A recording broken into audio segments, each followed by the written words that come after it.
ஒரு சின்ன பெண்ணு என்ன பண்ணாலாம், ஒரு முறை ஒரு ஃபிளைட்ல டிராவல் பண்ணிட்டு இருந்தாலும் அந்த பிளைட் திடீர்னு என்ன ஆச்சுன்னா அதிர்ச்சியான காற்று கலக்கத்துல சிக்கி ரொம்ப குலுங்க ஆரம்பிச்சிருச்சு. அந்த டர்புலன்ஸ் வந்ததுமே அங்க இருந்த நிறைய பெரியவங்க எல்லாம் என்ன செய்தாங்களா, பயந்துட்டு அப்படியே அவங்க சீட்டு டைட்டா பிடிச்சுக்கிட்டு சிலர் அழக்கூட ஆரம்பிச்சுட்டாங்க. ஆனா அந்த சின்ன பொண்ணு மட்டும் அப்படியே கூலா அமைதியா உட்காந்துட்டு அந்த கலரிங் புக்ல வரைஞ்சிட்டு இருந்துச்சு. அதை பார்த்த ஒருத்தர் ரொம்ப ஆச்சரியப்பட்டு கேட்டாரா, பாப்பா உனக்கு பயமே இல்லையா அப்படின்ட்டு. அப்ப அந்த பொண்ணு சிரிச்சுட்டு சொன்னாலாம், இல்ல எனக்கு பயமே இல்ல.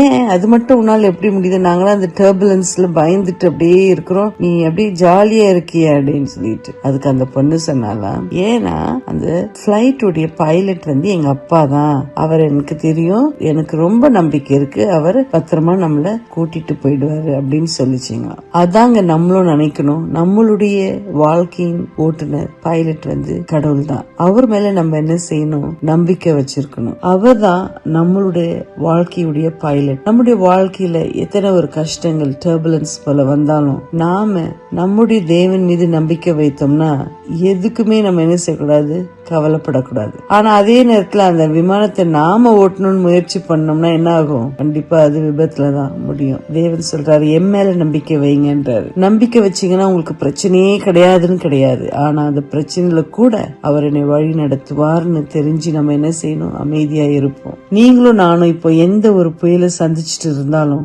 நாம அதை சரி செய்யணும்னு என்ன செய்யக்கூடாது, முயற்சி பண்ணக்கூடாது. அதை நம்ம தேவனிடம் ஒப்படைச்சிடுவோம். அவர் நம்பிக்கைக்குரியவர். அவர் கண்டிப்பா என்ன செய்வார், பாதுகாத்து நம்மளை கூட்டிட்டு செல்வார். நீதிமொழிகள் 3:5-6 சொல்லுது, உன் முழு இருதயத்தோடும் கர்த்தர் மேல் நம்பிக்கை வை, உன் சுய புத்தியின் மேல் சாயாதே, உன் வழிகளில் எல்லாவற்றிலும் அவரை நினைத்துக்கொள், அவர் உன் பாதைகளை செம்மைப்படுத்துவார். இந்த சமாதானமான வசனத்தோடு தூங்குங்க, காலை சந்தோஷத்தோடு எழுந்துக்குங்க. தேவன் நம் அனைவரையும் ஆஸ்வதிப்பாராக. ஆமென்.